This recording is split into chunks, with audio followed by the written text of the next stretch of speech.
जय माता की, जय सिया राम।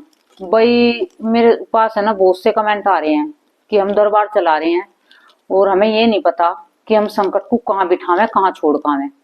हम दूसरों का इलाज कर देते हैं, दूसरे ठीक हैं, अच्छे से काम भी बन रहे हैं उनके, लेकिन हमारे काम बिगड़ते जा रहे हैं और हमारा मतलब सब कुछ गलत गलत हो रहा है। एक तो मेरे पास मंदिर का पुजारी है, कहीं का मैं नाम नहीं बताऊंगी, और उसकी पत्नी भी है साथ में, वो दरबार चलाती है। लेकिन वे दूसरों का इलाज कर रहे हैं, उनके पास कोई गुरु नहीं है ना उन्हें पता। मैं 4 साल से चला रहे दरबार, लेकिन उनके घर का बिल्कुल विनाश हो चुका है, उनके बच्चे बर्बाद हो चुके हैं, उनका सब कुछ खराब हो चुका है। तो वे भी बुझ रहे थे। एक और आया था मेरे पास कल कमेंट कि मैं अभी दरबार लगा रही हूँ फिर, लेकिन मैं मुझे ये नहीं पता कि मैं ये संकट है जो आने वालों के, तो मैं इनको कहाँ छोड़ दूं। तो ये देखो तुम्हें क्या करना है इनका संकट का, जो से तुम इलाज करते हो। तुम्हारे पास गुरु नहीं है, और गुरु भी हैं तो तुम्हें बताया नहीं है कि भाई संकट को कहाँ पे छोड़ दें। क्योंकि आजकल बहुत सारे ऐसे दरबार हैं जो बच्चे सेवा भक्ति करी है, उन पे माँ की कृपा है, बाबा की कृपा हो गई, उन्हें फिर दरबार चलाया है, दरबार चला लिया, लेकिन वे सब कुछ कर रहे हैं, आने जाने वालों का भी आराम लग रहा है, उनके काम बन रहे हैं, लेकिन अपने काम बिगड़ते जा रहे हैं।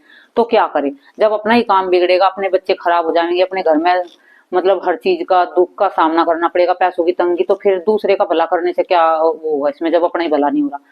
तो तुम्हें क्या करना है, एक पहले तो जैसे बालाजी के करते हैं, बालाजी को मानते हो, तो तुम्हें क्या करना है, बाबा की अर्जी बांध कर रखनी है घर पे अपने, ताकि जो आने जाने वाले हैं वो सारा संकट है उनका, तो वो उसमें कैद होता रहे बालाजी की अर्जी में। वो बालाजी की अर्जी में, उसमें मैंने अर्जी की वीडियो डाल रखी है, उसमें देख लेना क्या क्या सामान बनता है। तो उसमें जैसे तुम प्रार्थना करोगे कि बालाजी महाराज मैं तुम्हारी अर्जी बांध रहा हूँ, जितने मेरे घर में आने वाले हैं ये संकट वाले, तो इनका संकट हमें ना परेशान करे, ना हमारे घर में कोई नुकसान करे।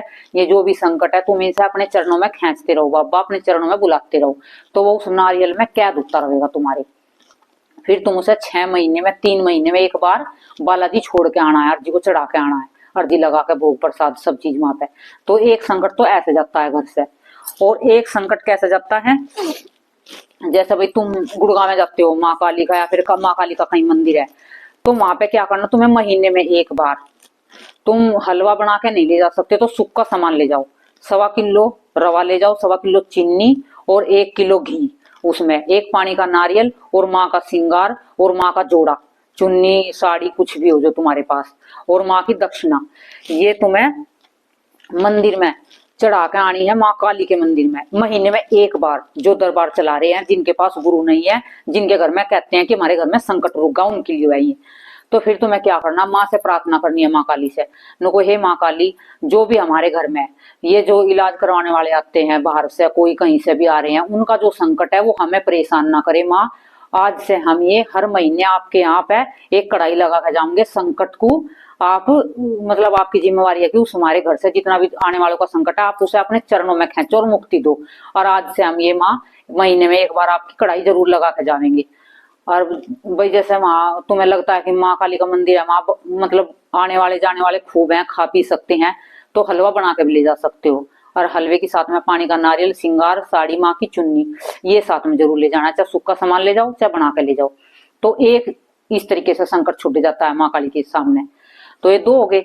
अब मैं तीसरा तुम्हें बता रही हूँ, जो तुम अपने घर पे ही हवन करके उससे संकट को खत्म कर सकते हो।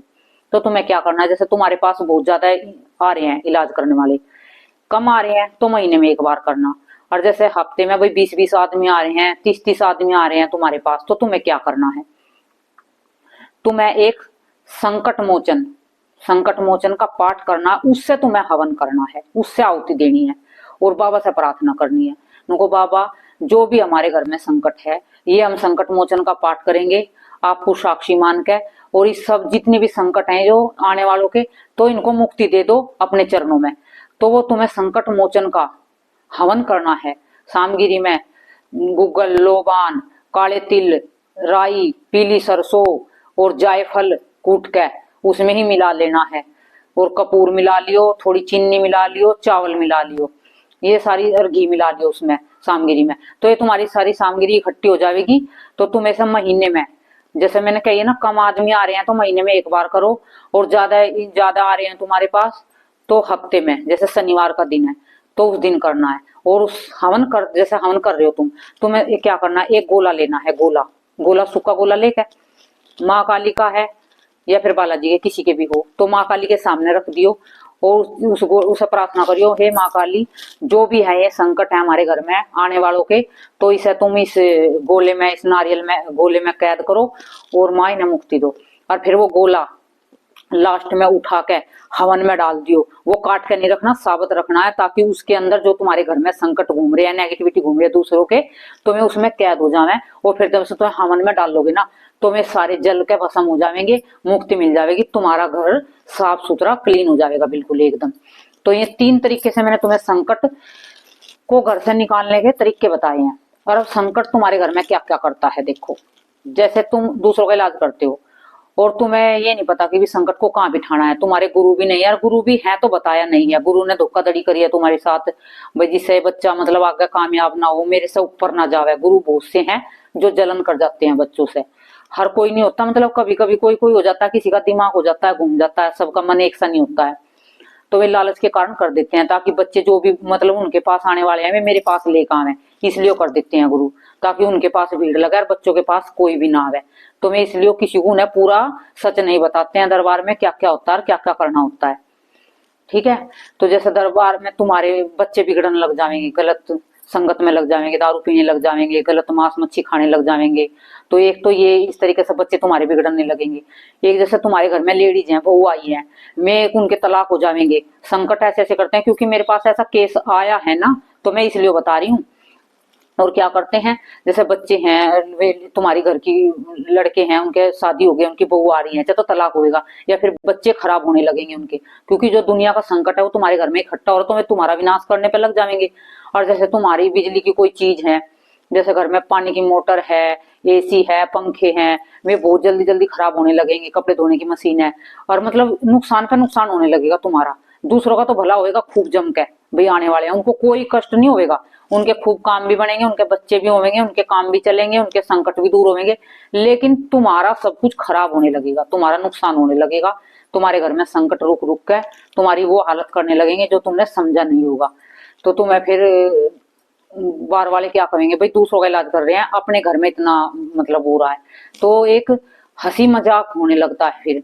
तो ये तो मैंने बुझ जाता, बच्चों ने 2-3 ने बुझ जाता, और 2-3 का था यूं, और एक से तो मेरी बात भी हुई थी फोन से, तो उन्हें मैंने वैसा बता दिया था, उस वीडियो को भी देख लियो, अच्छे से कर लियो, ठीक है। ये सभी के लिए है, जिसने बच्चे ने बुझ जाता, ये 2-3 का कमेंट थे। तो ये इस तरीके से तुम्हें संकट को बिठाना है, इस तरीके से छोड़ के आना है। जहां भी तुम्हें मतलब तुम्हारे घर में कोई परेशानी बन रही है, और तुम्हें मतलब हर चीज का दूसरे का संकट तुम्हें परेशान कर रहा है, और तुम्हें मतलब पता नहीं है कि संकट को कहाँ बिठाए, तो ये वीडियो देख लेना, और संकट को जहां तुम्हारी मर्जी हो 3 में से कोई सा भी कार्य कर लेना, तीनों तुम्हारे लिए बिल्कुल 1 नंबर का काम करेंगे। माँ काली के पास छोड़ाओगे, वहां भी तुम्हारे संकट खत्म हो जाएंगे। घर पे हवन करोगे, वो भी जो ऐसा तुम्हें आसान लगे, जो सा भी आसान लगे उसे कर लेना। जय माता की, जय श्री राम।